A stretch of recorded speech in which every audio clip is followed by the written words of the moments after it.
നിങ്ങൾക്ക് എപ്പോഴെങ്കിലും നിരാശയും ദുഃഖവും ഉണ്ടാകുമ്പോൾ നിങ്ങളുടെ ഹൃദയത്തിലേക്ക് ഒന്ന് പരതി നോക്കുക. നിങ്ങൾ യഥാർത്ഥത്തിൽ സന്തോഷകരമായ ജീവിതമാണ് നയിക്കുന്നത് എന്ന വസ്തുതകൾ ഹൃദയം മന്ത്രിക്കുന്നത് നിങ്ങൾക്ക് കേൾക്കാനാകും. ആദർശങ്ങളിൽ എപ്പോഴും ഉദാരതയും പ്രായോഗികതയും കാത്തു സൂക്ഷിക്കണം. എങ്കിലും നിങ്ങളുടെ പാദങ്ങൾ നിലത്ത് സ്പർശിച്ചിരിക്കുന്നു എന്ന് ഉറപ്പുവരുത്തണം. മറ്റുള്ളവരെ കുറിച്ച് താഴ്ത്തി സംസാരിക്കുന്നതിന് മുൻപ് നമ്മൾ എവിടെ നിന്നാണ് വന്നതെന്നും ഏത് അവസ്ഥയിലാണ് നമ്മൾ ഉണ്ടായിരുന്നതെന്നും ഓർക്കണം. മികച്ച സുഹൃത്തുക്കളെ ലഭിക്കാൻ പ്രയാസമാണ്, ഉപേക്ഷിക്കാൻ പ്രയാസമാണ്, മറക്കാനും പ്രയാസമാണ്. തുടർച്ചയായി പോസിറ്റീവ് ചിന്തകളിലൂടെ മാത്രം കടന്നു പോകുന്ന ഒരു വ്യക്തിക്ക് മറ്റുള്ളവരെക്കാൾ പെട്ടെന്ന് തന്നെ ശരിയായ തീരുമാനങ്ങൾ എടുക്കാൻ സാധിക്കും. നമ്മുടെ ജീവിതം വെള്ളത്തെ പോലെയാവണം. സാഹചര്യം മാറുന്നതിനനുസരിച്ച് ജീവിതത്തിൽ മാറ്റം വരുത്താൻ പരിശീലിക്കണം. എങ്കിലും ഒഴുകാനുള്ള വഴി നമ്മൾ തന്നെ കണ്ടെത്തണം.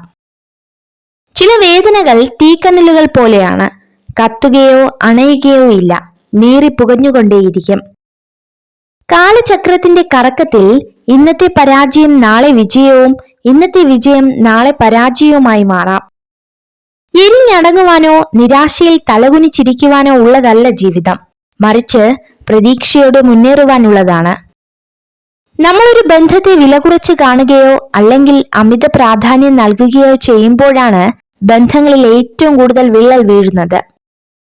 ഇഷ്ടമില്ലാത്ത ഒരാളോട് നിങ്ങൾ മാന്യമായി സഹകരിക്കുന്നതിന്റെ അർത്ഥം നിങ്ങൾ ഒരു ബുദ്ധിശൂന്യനാണെന്നല്ല, പകരം നിങ്ങൾക്ക് ആ വ്യക്തിയെ അച്ചടക്കത്തോടെ കൈകാര്യം ചെയ്യുവാനുള്ള പക്വത ഉണ്ടെന്നാണ്. തയ്യാറെടുപ്പിന്റെയും കഠിനാധ്വാനത്തിന്റെയും പരാജയങ്ങളിൽ നിന്ന് പാഠങ്ങൾ ഉൾക്കൊള്ളുന്നതിന്റെ ഫലമാണ് വിജയം. അതിന് പ്രത്യേക നിഗൂഢ രഹസ്യങ്ങൾ ഒന്നുമില്ല. നമുക്ക് ബുദ്ധിമുട്ടുകൾ അനുഭവിക്കേണ്ടി വരുന്നത് ഉള്ളിൽ മറഞ്ഞിരിക്കുന്ന ശക്തിയെ പുറത്തെടുക്കാനുള്ള മാർഗമാണെന്ന് മനസ്സിലാക്കുക. ചെയ്യുന്നതെല്ലാം നല്ല മനസ്സോടെ ചെയ്യുക. പകരം ഒന്നും ആഗ്രഹിക്കാതിരിക്കുക. ജീവിതത്തിൽ നിരാശരാകേണ്ടി വരില്ല. ദാമ്പത്യ ജീവിതത്തിൽ ഒരു വ്യക്തി തന്റെ പൂർവ്വ ബന്ധങ്ങളെയോ കഴിഞ്ഞുപോയ പിണക്കങ്ങളെയോ പങ്കാളിയോട് പറയാൻ പാടില്ല. പിടിവാശി കൊണ്ടോ അഹംഭാവം കൊണ്ടോ ജീവിതത്തിൽ ഒന്നും നേടാനാവില്ല. എന്നാൽ വിട്ടുവീഴ്ച കൊണ്ട് പലതും നേടാനാകും.